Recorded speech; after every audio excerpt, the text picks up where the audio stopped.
Hey, my name is PolishLynx and welcome to the second episode of Lake of Voices. Let us continue our journey to the swamp, basically.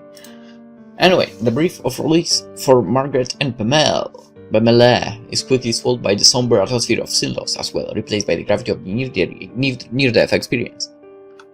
Their mind celebrating his survival, something like that shouldn't have happened in the first place. The memory of the prowlers reaching out towards us appears each time I close my eyes. Okay, so I assume prowlers is like level 1. I kinda am worried what might be next. Why does it look like something's dripping down their faces? I have a naughty comment about that, but I will keep it to myself. The prowlers are on Margaret's mind too. Looking at her pained expression, it's as though the almost relief never existed at all.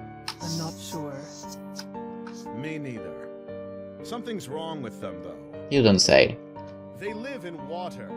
Air shouldn't be good for the things, but they want to drown humans so much they're willing to drag themselves around on land? It's not right. Of course it isn't. They are monsters. They likely do not understand even the concept of right and wrong. Well, I don't disagree that there's something very wrong about them. I truly hope that's the last we'll see of the prowlers. Well, about that, I wouldn't be so sure.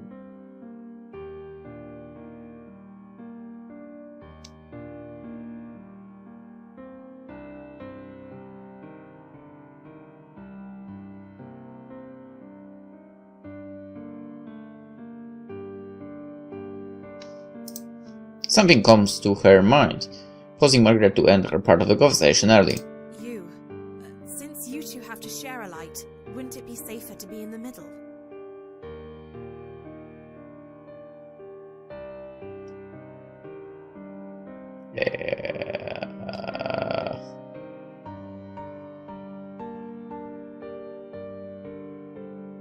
I don't know.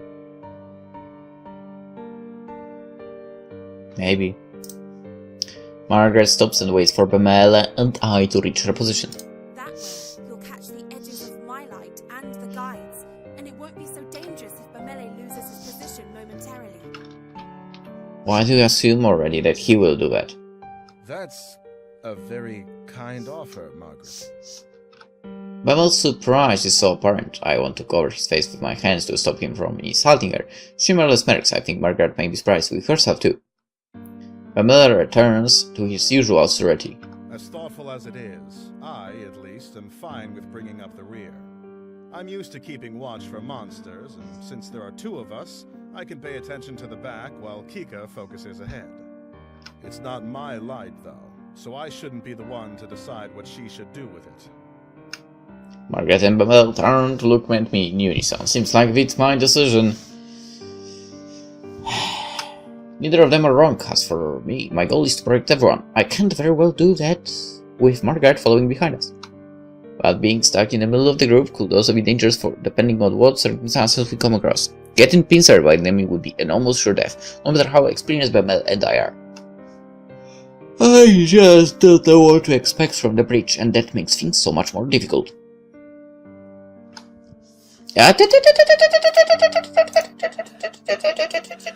The credit farmer works so far. You're staying behind?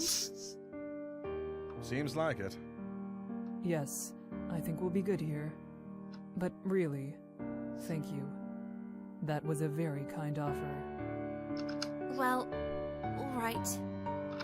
Margaret respects our decision and throws ahead a bit to catch up with the guide, he who has paid no mind to the entire affair. So, I don't want to sound like a child, but how much longer until we arrive at the halfway point? Margaret chuckles, reflecting the amusement I don't want to vocalize. We still have some ways to go. Damn. I suppress my laughter, yet again at his pouting response. The gloom we'd been under displayed, slightly like light flickering through the fog. The first trial tends to be the most difficult. I believe we will only react better from this point on. I like the way you think. Then a gleam enters Pamela's eyes and he grins. I think Kika deserves a round of applause. Her quick reflexes are owed the utmost appreciation. He leaned softly into my shoulder, trying to get me to what? It was indeed a sight. You're quite capable. Bemele was also a sight, but for very different reasons. The way he froze with his mouth all agape was a laugh in itself. Bemele shakes a fist at Margaret in mock anger, then shoots me an affectionate look. You should know, she and I are usually on equal footing. The only reason you had footing at all is because she pulled you back. Bemele laughs, self-consciously, scratching his head. That's very true. You can always count on Kika. Ah, I kinda had flashback. Who remembers Kika's star? I keep my eyes steadily ahead, unsure how I should respond. I am pleased, almost grateful, to hear what they think of me, but I don't know what I could say that wouldn't seem pathetic. Instead, I contribute the best way I can. I keep my focus on the path ahead of us. Without a response from me, the conversation quickly dies out. Still, it eases my heart to be on such friendly terms with my companions. After some time, I noticed Margaret isn't keeping up with the guide as much as she was before. I realize it's because the guide has increased the pace. Margaret begins to jog in an effort to keep up with him, and Belle and I do the same. Despite this, the guide keeps getting further away. We go faster and faster, until suddenly we're full on sprinting across the sleek wooden boards. Figures in the dark, the fog fly past us and blur, and it occurs to me the branching paths in the bridge appear to be sinking? I try hard to swallow my rising panic. The guide shouts something, but it's drowned out by the frantic pounding of our footsteps. I'm trying to piece together what he said. Don't stop, turn. When he takes a masterfully sharp right down different path using his own momentum and the sleek wood to slide in a new direction with no loss of speed. Margaret must not have worked out the warning either, as she's completely caught off guard by the guide's change in course. She runs straight ahead, past the turn, and continues down the path we've been following up until now. She clumsily begins to hold her momentum down the wrong bridge. Then I come upon the fork. Oh, turn! I make a hard turn following the guide and leaving Margaret at the rear. Bemele's footsteps stay as loud as they were before. He's made the turn as close behind me as ever. Out the corner of my eye, I see Margaret turn around to try to come back to us, only to have the bridge in front of her fall away. I slow down for a breath, feeling the impulse to turn back, but ignore it. There is no time. Margaret can make the jump and then she'll rejoin us. Keep my eyes glued to the guide's back, ears back for Margaret's footsteps approaching behind us. And then I hear it. A scream. I whip around, sliding to a stop. Margaret is sinking. The bridge is only sinking into the water. She's disappearing. She didn't jump. What are you doing? Margaret's head shoots up. Her face is drained of all color. Jump! She stumbles near the edge of the bridge, staring at the placid water of the lake. Even from distance, I can see her shaking. I can't say if it is from the bridge's descent or her own fear. She barely seems to remain standing. I swallow painfully. Margaret bends and tries to jump. She curves in a small arc, achieving more height than she could, and lands directly in the lake with a muted splash.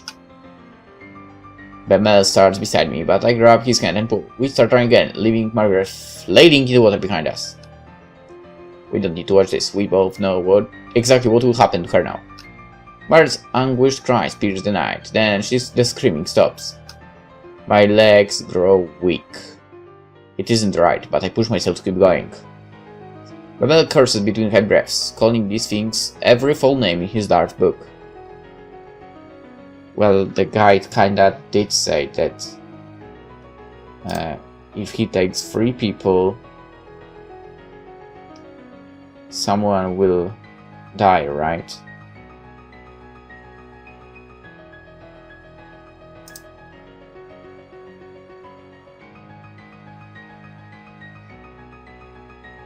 I try to focus on the pounding of my feet, but my brain won't cooperate. Instead, I imagine Margaret's terror as she is clawed to pieces by the Nixie. After everything, I didn't help her. We left her in the dark. Hey, now that I think about it, I didn't get a choice over there at all. As the night wears on, our strength rapidly fades. How much longer will this last? People had to rest sometime. Almost as if in response to my thought, the guide abruptly halts. I skid to a stop as well, sliding on the surface of the wood. Why did we stop? Bemel's voice is tired, but his guard is up. The guy does not swear, just stares at something slightly out of view. I step up to join him, following his gaze further down the path. Eh? What the heck? There, curled in a little ball, illuminated by the lantern's light, covers a person. His hands grip his head, and he rocks from side to side, mumbling incoherently. It's a man. I'm sorry. I'm sorry. I'm sorry. I couldn't. I just couldn't. Please. I'm sorry. I'm stuck with an array of questions. What is going on? Why would he wander out onto the bridges on his own? Did he make it this far by himself? Were there others with him? If that's somehow the case, I can't blame him for the state of shock he's in. The man stops mumbling. He glances over him, seemingly only just now having the strength to lift his head. His expression, the deepest sadness along with the clear marking of terror, are scrawled across his face. I stare at him in shock, not sure what to do. Leave him. I stamp my eyes away from the man instead to the guy's cold, implacable face. No! We can't just leave him here. Without light, it's certain he'll die. He won't make it regardless. The guy turns to look at us, his eyes seeming to glow from the closeness sorry, of his lantern. First time I feel uncomfortable in his presence. Whoever shelters him will only risk dragging themselves down with him. Leave him. I glance at my partner. Bemel is outraged. I'm trying to think of some kind of compromise when the guard speaks in, his voice cutting. If the man comes, then whoever is shielding him will have to remain at a distance from the rest of the group. Far enough that you can't see me, just my light. That is how you will travel across the bridges. I didn't agree to lead this man, and I won't. If you ask me to, I will leave you all behind. Adrenaline surges through my veins and I just stop. It's a painful reminder that the guide isn't here to save our lives, but merely to show us the way. We're on our own. Bemel and I frantically share more looks between each other, trying to communicate without words. Neither of us have decided to speak and be the first to make the choice. The man standing up, for still hunched with his arms wrapped around himself, as if expecting a blow. He stares at the ground rather than at us. Because of this, I'm having trouble reading his face. What exactly happened to him? Just in case. Are you well, stranger? Do you know where you are and why you're here?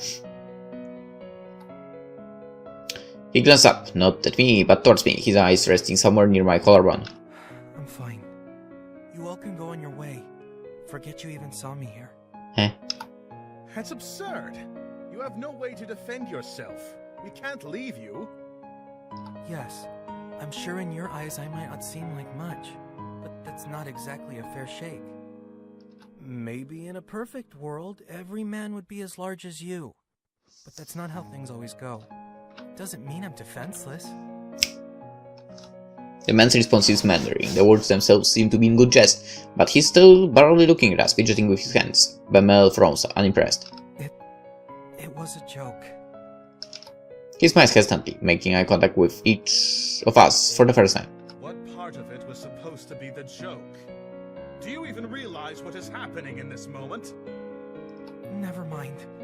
Forget that too. Point is, I'm alright. You have found yourself out alone and unlit on Sinnlos. Exactly. Something must be wrong with you. Oh no, sounds like you've been talking with my father. He lets out a weak little laugh coupled with an eyebrow rise, voice trembling. No one really knows what to make of this. The man gives a small wave and begins down the path we came. Bemel hoops, tossing his hands into the air. That's not even the right way. It is for me. Oh? You must have come quite a ways if it was the other shore you started on. The man's smile grows. Good. That's not so bad. There is no response to this remark, unsure of what could be said. I still think he should come with us. A person needs a light, and the guide himself said he won't be able to manage on his own. Sticking with us is his best option. I look over the man's body, noting the scrawniness of his limbs. Scrawny but not necessarily lacking muscle. The bravado he was showing as he tried to leave us has yet faded again. And now he's standing quietly, looking at us if watching a play. Interest, but no true connection to the events. It's easy for you to say such things, but whose light are you offering? It's not mine, and you are putting her in even more danger with your own presence already. Bemela's hands turn to fist. He looks away, but doesn't say anything. For a moment, no one does. I feel a cold sweat on my brow as what I feared comes to pass. He's stopping us from protecting another. Why must he get involved now? Why can he not leave us to make our own decisions? You... Don't worry about me. I'll be on my way now. The man's voice is full of something I cannot place, and he starts to shuffle back down the way he came. We came, arms still clenched around himself. I know the guide wants to act as though there is no option, however, I could stay back with him. It will put Bemela and myself at significantly more risk, but at least this man will stand a chance.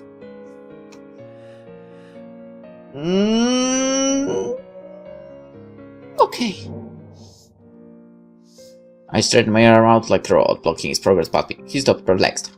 I am not afraid to stay behind, as long as Bemele can remain upfront with you in your light.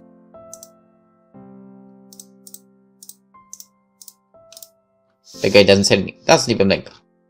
Bemela smiles sadly at me. One can always count on you, Kika. The man, meanwhile, stands with his mouth agape, truly and genuinely shocked. Well, what will it be? That is fine by me. I can stay on the fringes of your light. That way you won't have to worry about a repeat of what happened earlier. The guy doesn't acknowledge him. He stares at the stranger. The man shakes under their attention. No, really. I could just go on my own. It's fine. I step closer to him, lending the support he seems to desperately need. You do not need to go this alone. I will protect you. No, she's so robotic. The man stares at me. I return his gaze, willing him to see my certainty. And she's not robotic in a good way. There need to be more blood. There need to be no more blood spilled tonight. Slowly the fear melts off of his face, replaced with something like resignation. Then he drops his gaze to the floor. Okay. Alright. Grasp his shoulder and turn to the rest of the group. You should get a head start, correct? You'll have to put some distance between us. The guide seems to agree as he starts to walk away without another word. Mel smiles first at the stranger and then at me. Take care back here, alright?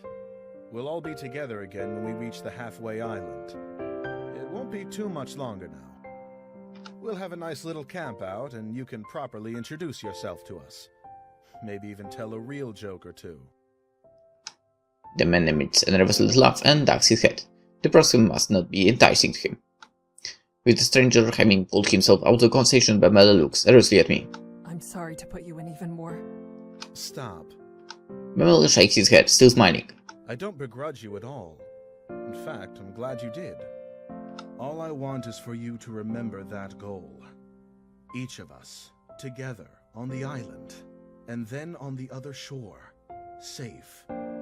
This isn't about what our job is, or where other people need us to be. I nodded in response. Bemela opened his mouth, then closed it. He swallowed hard. You two. I'm surprised to hear the voice wavering slightly. He swallows again, then continues. You two should look out for each other. He takes a few steps back as if to go, but his eyes don't leave mine. The guide's figure disappears, with only his lantern to lead the way. Bemela is finally forced to leave us behind and catch up with him. I watch him disappear into the fog, and all feeling in the pit of my stomach. I cannot recall the last time I had difficulty seeing someone leave. You should go after them.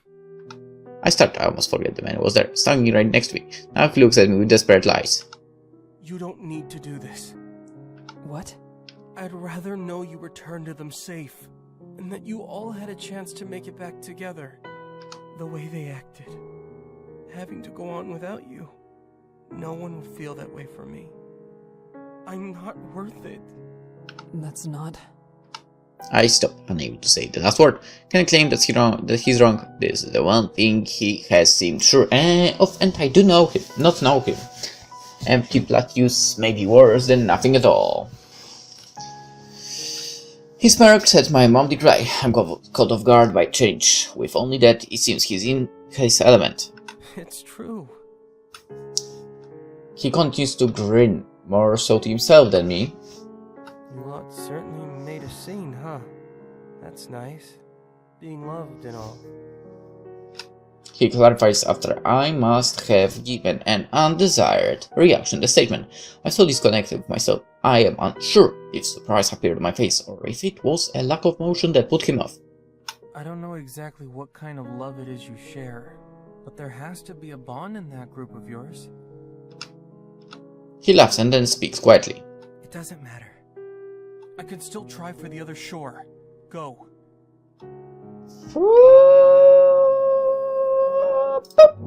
My certainty shocks him. I can tell immediately he has returned to his meager self. The man starts to speak again, but I interrupt. We should start walking. That should be enough of a head start for them. He hesitates on, but ultimately begins walking my side. I'm relieved. I can never be quite sure what will come from this one. We move in silence. The man doesn't seem to want to speak anymore, but he keeps glancing at me as if expecting something. Somehow his odd behavior is comforting rather than disconcerting. Perhaps it's because he's more nervous about all this than I am, which would at least make me feel more capable. I shouldn't allow myself to get confused, however. We're in a more dangerous position than ever. The whispering from the lake, so faint after Bemel's close call, now surges forth. It grows nigh unbearable. The creatures teeming below the surface. I dare not speculate on what has them so excited. Have you a name? The man chuckles dryly. Barely. That's your name? I don't really know what I am to take from that. This time his laugh is more a bark, quickly out and swelled back up. Then he frowns. Lou. Only 2 letters. So barely. I see.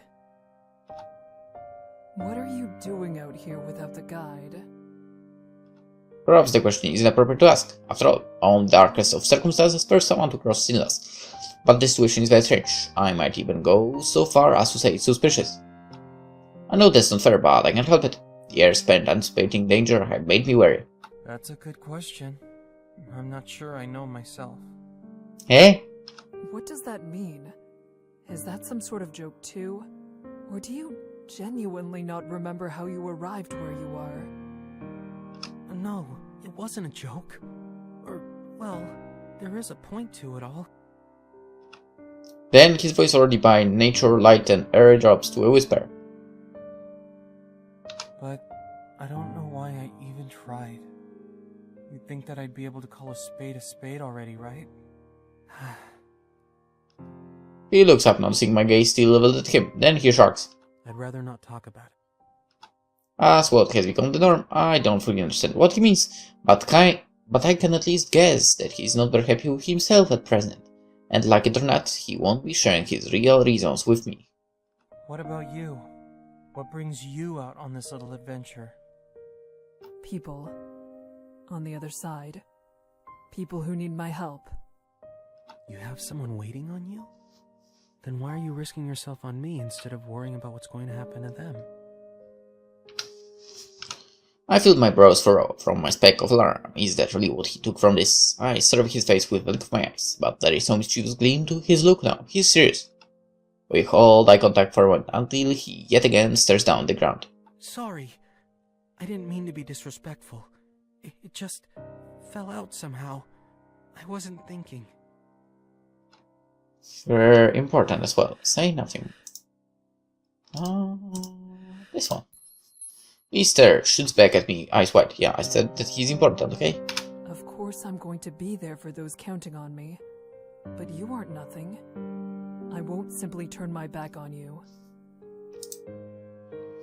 Who smiles? Sadly, the kind of smile needs someone who has experienced great heartbreak has. A smile I'm all too familiar with. I probably have to disagree. Still, that's nice of you to say. We may not know each other well, but you wanted us to go on without you for our own safety. You even tried to have a sense of humor about it. That counts for something. My statement is far from ground, yet he becomes distinctly bashful all of a sudden. Twitching his legs with each step, he hangs his head and mumbles his next phrase. Suddenly he seems unaccustomed to receiving praise. That's true. Thank you for staying back with me. kind of nice. No need to thank me. Oh, right. I can't even show gratitude correctly. Of course. I go to give him a look, but he's smiling. He looks less pitiful than usual. He almost seems content. While crossing Sinnlos, how? Why? It is not funny to make a joke out of thinking that way about yourself. If you don't want people to say things like that, then you shouldn't reject their thanks. Either I did right by thanking you, or I did wrong. Fine. You're welcome. This time he lets out a laugh. For a short one. I'm glad.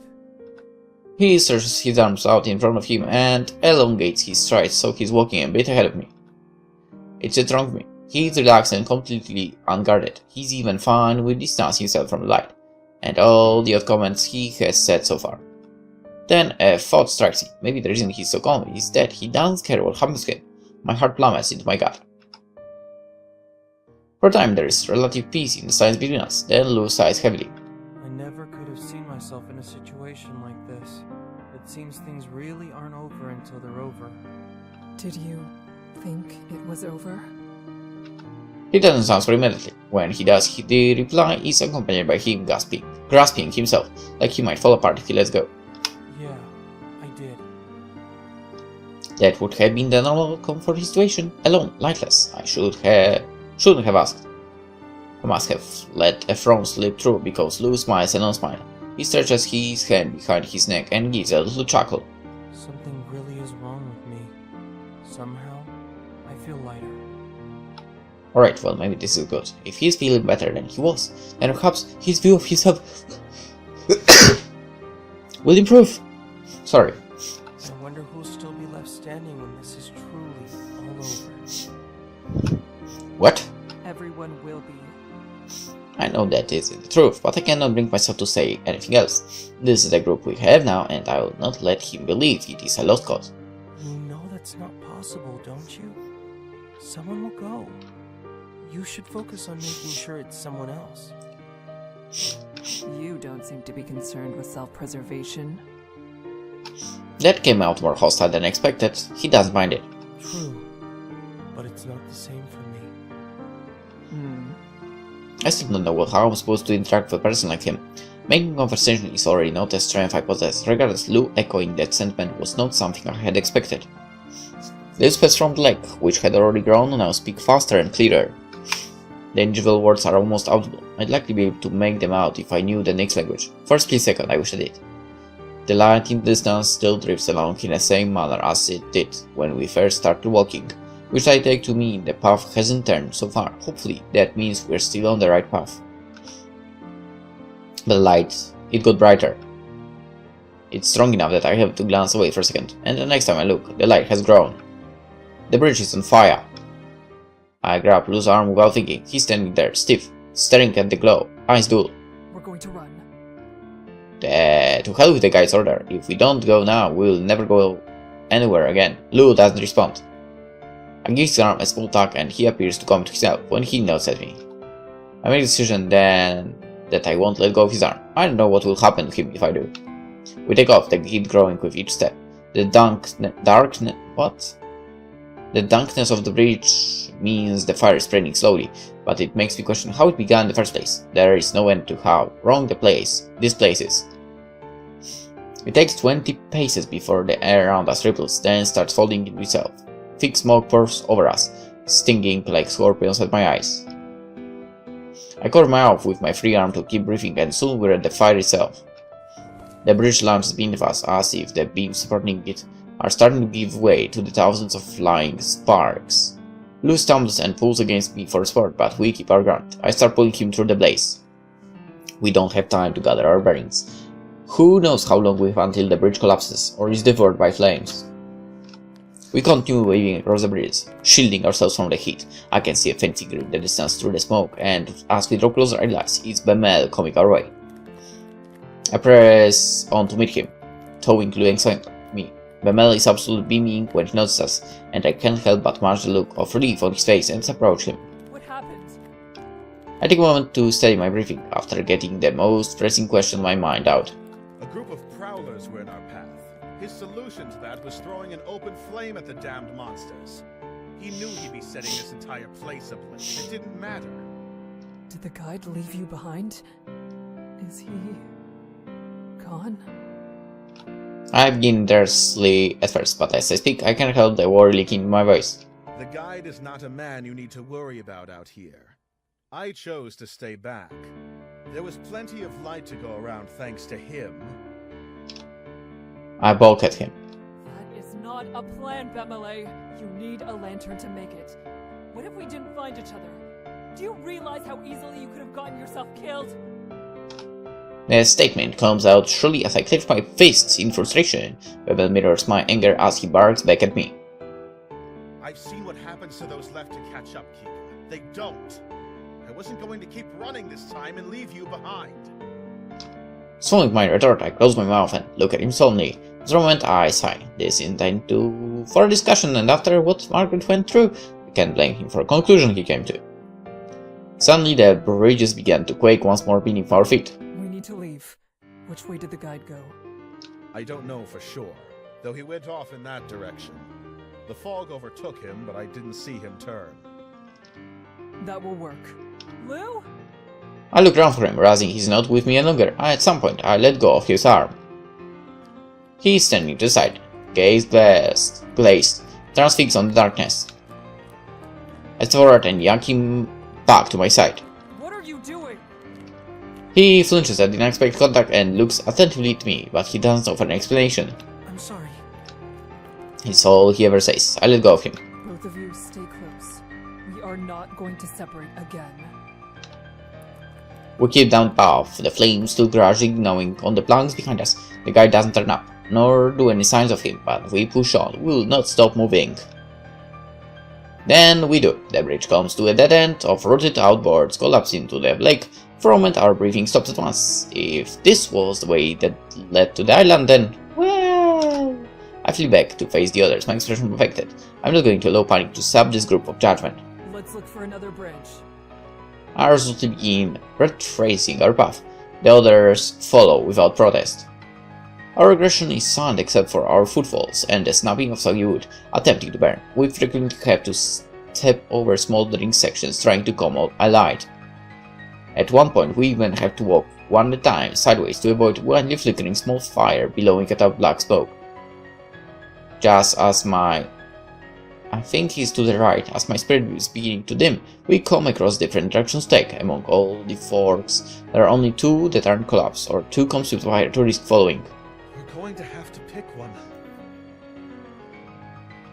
Bemele sounds uncharacteristically doubtful of himself. Lou's gaze is flicking down their path. There is a palpable sense of anxiety coming from him. I don't know. I don't know which way. It's alright. But it's not right. We have to have something to go off of. Anything at all. A cold sweat trickles its way down my back. Before anyone tries to randomly choose, a noise catches my attention. I hastily address the two. Did you hear that? A whistle? It came from the right. Lou and I try looks. This could be the signal we need, but what if it isn't? Do those monsters know how to whistle? I don't know. It seems unlikely. The air isn't pleasant to them. They're underwater creatures. We should go right, I think. To where the sound came from. I'm surprised Lou is offering his own opinion. It is good here, however. I take a deep breath. I agree. There's more of a chance the whistle was a sign for good over ill. Our curse decided. We move as one down the right path, no longer hesitating. As we follow the bridge down, there is no sign of the end.